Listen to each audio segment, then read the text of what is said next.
Hello दोस्तों, स्वागत है आप सभी का हमारे YouTube चैनल मिथुन भारती 8M में। आज हम लोग बात करने वाले हैं ग्लेस का रुख और जीवन का लक्ष्य, यानी कि ग्लेस का किस प्रकार से रुख दिन प्रतिदिन आगे बढ़ता जा रहा है और हमारे जीवन का लक्ष्य कैसे पीछे घटता जा रहा है। तो आज हम इसी के ऊपर बात करने वाले हैं। वीडियो पर नहीं है तो वीडियो को लाइक करें, चैनल को सब्सक्राइब करें ताकि ऐसे वीडियो का नोटिफिकेशन आप तक तुरंत पहुंचे। चलिए शुरू करते हैं। तो हमारा पहला क्वेश्चन है, क्या रेलवे बिजनेस में पढ़ाई मायने रखता है? अगर आप ग्लेस में जाते होंगे तो ग्लेस में सोचते होंगे सब पढ़े लिखे हैं, सब अच्छे टाई कोट बेल्ट लगा के रहते हैं और सबका जीवन जो है अच्छे से व्यतीत कर रहे हैं ये। तो आपके मन में भी दिमाग में आता होगा कि काश हम भी पढ़े लिखे रहते और पढ़ाई इस बिजनेस में मायने रखता है। तो हम आज बात करने वाले हैं, पढ़ाई मायने रखता है कि नहीं रखता है हमारे रेलवे बिजनेस में। तो उत्तर है नहीं। इस बिजनेस में पढ़ाई मायने नहीं रखता है। चाहे आप पढ़े लिखे हो या फिर अनपढ़ हो, कोई भी व्यक्ति इस बिजनेस को कर सकता है। यानी कि आपको इस बिजनेस में पढ़ाई कोई मायने नहीं रखता है। थोड़ा समझदारी आपके लिए काफी है।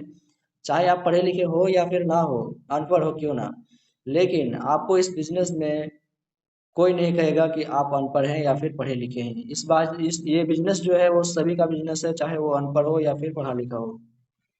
और डिग्रियां नौकर बनने के लिए मांगा जाता है, मालिक बनने के लिए नहीं। लेकिन यहाँ पर आपको बोला जाएगा कि ग्लेज में आपको बताया जाएगा कि नौकर नौकर की जिंदगी क्या होती है और मालिक की जिंदगी क्या होती है, नौकरी क्या होती है, बिजनेस क्या होती है। तो आपको नौकर नहीं बल्कि मालिक बनने के बारे में बताया जाएगा। तो इस बिजनेस में आपको नौकर वाला जिंदगी नहीं बल्कि मालिक वाला जिंदगी जीने का लिए बताया जाएगा। और यहाँ पर जो है पढ़ाई मायने नहीं रखता है। दूसरा हमारा क्वेश्चन है, अपनी जिंदगी में आपने अपनी जिंदगी में बहुत अच्छा खाना खाया लेकिन क्या किया? आपके दिमाग में या फिर वहां पर बताया जाता होगा कि आपने जिंदगी में बहुत सारा अच्छा अच्छा खाना खाया लेकिन जिंदगी में किया क्या? तो आज इसी पर बात करने वाले हैं, जिंदगी में आपने क्या किया है। अभी आप जो भी खाना खा रहे हैं वह अभी मायने नहीं रखता है, लेकिन आज ग्लेस में गए हैं और जो भी खाना खा रहे हैं वो मायने नहीं रखता। कल क्या खाएंगे वह मायने रखता है। आपने जिंदगी भर एक अच्छा खाना खाया, अच्छा से जिंदगी जिया लेकिन कुछ नहीं किया। आपने जिंदगी भर तो बहुत अच्छा से खाना खाया, बहुत अच्छे से रंग बिरंगे सब्जियां खाए, लेकिन आपने जिंदगी में कुछ किया नहीं। तो इसका क्या मतलब?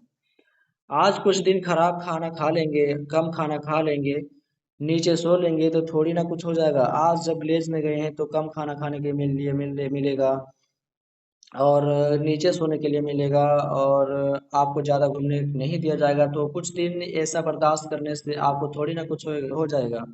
आदमी ज़्यादा खाने से मरता है, कम खाना खाने से नहीं। आदमी जो है कम खाना खाने से कभी नहीं मरता, लेकिन ज़्यादा खाना खाने से मर जाता है। हमारे डायरेक्टर साहब ने कितना सिस्टम बनाया है। हमारे डायरेक्टर साहब मिस्टर चेतन हंडा सर, जो कि दो सिस्टम बनाए हैं, एजुकेशन सिस्टम और team work system. Team work system होता क्या है? काम करने की ऐसी पद्धति जिससे हमारे शारीरिक सुरक्षा मिले, उसे सिस्टम कहते हैं। यानी कि सिस्टम की बात करें तो सिस्टम किसे कहते हैं? हम पहले बात करते हैं कि दो सिस्टम बनाए, एजुकेशन सिस्टम और टीम वर्क सिस्टम। लेकिन सिस्टम किसे कहते हैं? सिस्टम काम करने की ऐसी पद्धति जिससे हमारे शारीरिक सुरक्षा मिले, उसे हम सिस्टम कहते हैं। और यहाँ सिस्टम का तोड़ दिया हुआ है। सिस्टम का तोड़ होता है सेफ यानी कि सुरक्षित, your safe your self time energy money. यानी कि एस से होता है सेफ यानी सुरक्षित, वाई से होता है योर आपका, एस से सेल्फ स्वयं, टी मतलब टाइम समय, ई मतलब एनर्जी ऊर्जा, एम मतलब मनी पैसा। तो सिस्टम का यहाँ पर तोड़ दिया हुआ है। आगे हम बात करने वाले हैं टीम वर्क के बारे में, कि जब एक टीम योजना तालमेल और टीम भावना के साथ काम करे उसे टीम वर्क कहते हैं। जब एक टीम जो होता है एक योजना तालमेल और टीम भावना के साथ काम करती है तो उसे हम टीम वर्क कहते हैं। और यहाँ पर दिया हुआ चौथा प्रश्न, कि कामयाब इंसान बनने के लिए क्या होना चाहिए? अगर आप कामयाब इंसान बनना चाहते हैं तो आपके पास क्या होना चाहिए? तो हम इस पर बात करेंगे अभी।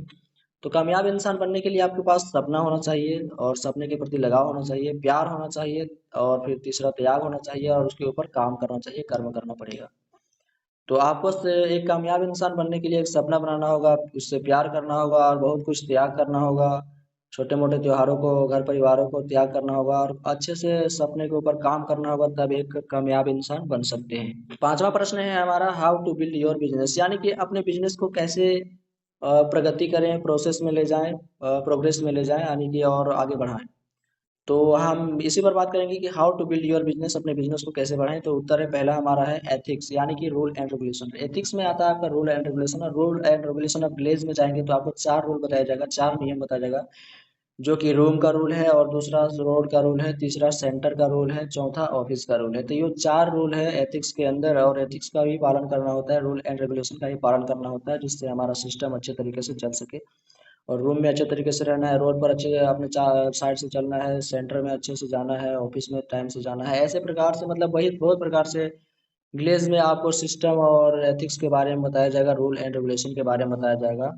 दूसरा में आता है मेकिंग ऑफ लिस्ट। अगर आप ग्लेज में जाते हैं तो आपको लिस्ट भी बनाना पड़ता होगा। तो लिस्ट कौन सा होता है? एक नॉर्मल लिस्ट होता है यानी साधारण लिस्ट, एक इम्पोर्टेंट लिस्ट यानी कि महत्वपूर्ण लिस्ट। आपको दो लिस्ट बनाना पड़ता है ग्लेज में। और ग्लेज जो होता है, ग्लेज में जो होता है लिस्ट एक कच्चे माल की तरह होता है, जिससे आप जितना ज़्यादा बनाएंगे, जितना बेहतर बनाएंगे, उतना ही आपका जल्दी से जल्दी प्रमोशन होगा, और आप जल्दी अपने लेवल को अचीव कर पाएंगे। तीसरा पॉइंट है हमारा, तीसरा पॉइंट है मतलब तीसरा पॉइंट है इसी में, how to build your business में, कि सॉर्टिंग ऑफ लिस्ट, यानी कि आप सॉर्ट बढ़िया से अच्छा से तरीके से करें। क्योंकि आपके सॉर्टिंग से यानी कि जितने भी गांव से आप लिस्ट बनाए हैं उनमें से एक एक करके लिस्ट सॉर्टिंग करें, और उनमें से अप्रोचिंग करें और अपने गेस्ट प्रेजेंट करें।